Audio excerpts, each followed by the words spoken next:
Technology کی دنیا میں نا کچھ بہت بڑا ہو رہا ہے۔ ایک ایسی اے آئی سامنے آئی ہے جو صرف باتیں نہیں کرتی، نہیں، بلکہ اصل میں کام کرتی ہے۔ اور اس ایک چیز نے سب کو سوچنے پر مجبور کر دیا ہے۔ تو چلے دیکھتے ہیں کہ یہ ہے کیا۔ اور یہ جو جملہ ہے نا، وہ اے آئی جو واقعی کام کرتا ہے، یہ کوئی مارکیٹنگ سلوگن نہیں ہے، نہیں، بالکل نہیں۔ یہ تو وہ الفاظ ہیں جو عام لوگوں نے انٹرنیٹ پر خود اس ٹیکنالوجی کو بیان کرنے کے لیے استعمال کیے ہیں، اور یہی سادہ سی بات اس کی اصل طاقت بتاتی ہے۔ جی ہاں، صرف 1 مہینے میں، مطلب ایک نیا کھلاڑی میدان میں آیا اور اس نے آ کر سب کچھ بدل دیا۔ یہ اتنا اچانک تھا، اتنا دھماکے دار کہ پوری ٹیک انڈسٹری ہل کر رہ گئی۔ تو آخر یہ چیز ہے کیا؟ اس کا نام ہے اوپن کلا۔ اچھا، ہو سکتا ہے کہ اس کا نام کلاؤڈ باٹ یا مولٹ باٹ کے طور پر بھی سننے میں آیا ہو، کیونکہ اس کے نام بدلتے رہے ہیں، لیکن ان سب ناموں کے پیچھے ٹیکنالوجی ایک ہی ہے۔ اچھا، بالکل سیدھے سادے لفظوں میں سمجھیں تو یہ ایک سافٹ ویئر ہے جو کمپیوٹر پر چلتا ہے۔ اسے بس واٹس ایپ یا ٹیلی گرام پر ایک میسج بھیج کر کمانڈ دی جاتی ہے، اور بس یہ خاموشی سے بیک گراؤنڈ میں سارا کام مکمل کر دیتا ہے۔ اور یہ بات بہت اہم ہے، یہ صرف ایک چیٹ باٹ نہیں ہے، نہیں، یہ ایک حقیقی ایکچوئل اسسٹنٹ ہے، اور یہی وہ بنیادی فرق ہے جو اسے باقی ہر چیز سے بالکل الگ بنا دیتا ہے۔ دیکھیں، اب تک ہم جس اے آئی کو جانتے تھے نا، وہ صرف باتیں کرتا تھا۔ کوئی سوال پوچھو تو وہ جواب دے دیتا تھا، ہے نا؟ لیکن اوپن کلاؤڈ جیسے ایجنٹس یہ صرف باتیں نہیں کرتے، یہ حقیقت میں کام کرتے ہیں، یعنی ٹاسک مکمل کرتے ہیں۔ تو یہ بولنے اور کرنے کا اصل فرق ہے۔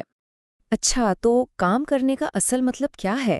مثال کے طور پر یہ ان باکس میں موجود ہزاروں ای میلز کو خود بخود صاف کر سکتا ہے، بہترین فلائٹ ڈھونڈ کر بک کر سکتا ہے، کیلنڈر میں میٹنگز ایڈ کر سکتا ہے، یہاں تک کہ کسی بھی ویب سائٹ پر جا کر کوئی فارم بھی بھر سکتا ہے، بالکل ایک حقیقی پرسنل اسسٹنٹ کی طرح۔ اب ظاہر ہے جب کوئی چیز اتنی طاقتور ہو تو انڈسٹری کے جو بڑے بڑے نام ہیں ان کی نظر اس پر پڑنی ہی تھی، اور بالکل یہی ہوا۔ اور یہ سب کچھ بہت تیزی سے ہوا۔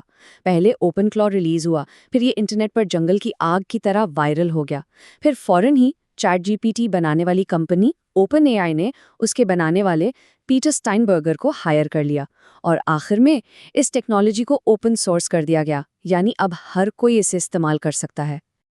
اور یہ بات سمجھنے والی ہے، اوپن اے آئی نے پوری کمپنی نہیں خریدی، یہ ایک ٹیلنٹ ہائر تھا، یعنی انہوں نے صرف پروڈکٹ کو نہیں بلکہ اس کے پیچھے جو ذہین دماغ تھا اسے اپنی ٹیم میں شامل کر لیا۔ اس کا مطلب صاف ہے، وہ اس ٹیکنالوجی کے مستقبل کو لے کر بہت سیریس ہیں۔ تو یہ ٹیکنالوجی ہماری روزمرہ کی ڈیجیٹل زندگی کو کیسے بدل سکتی ہے؟ اس پر کچھ لوگ ایک بہت ہی بڑا اور شاید تھوڑا چونکا دینے والا خیال پیش کر رہے ہیں۔ کیا یہ ایپس کا خاتمہ ہے؟ اس کا مطلب یہ ہے کہ ہم ایک ایسے دور میں داخل ہو رہے ہیں جہاں شاید ہمیں الگ الگ ایپس کی ضرورت ہی نہ پڑے۔ مطلب اے آئی اب صرف سوالوں کے جواب نہیں دے گا، بلکہ ایک پرسنل اسسٹنٹ بن کر ہمارے لیے کام کرے گا۔ یہ تبدیلی کتنی بڑی ہے، اس کا اندازہ اس مثال سے لگایا جا سکتا ہے۔ پہلے فلائٹ بک کرنے کا مطلب تھا درجنوں کلکس، کئی ویب سائٹس، فارم بھرنا، لیکن اب صرف ایک نیت بتانی ہے، بس ایک سادہ سا جملہ، جیسے اگلے ہفتے کی سستی فلائٹ بک کرو اور کیلنڈر میں ڈال دو، اور اے آئی باقی سب کچھ خود کر لے گا۔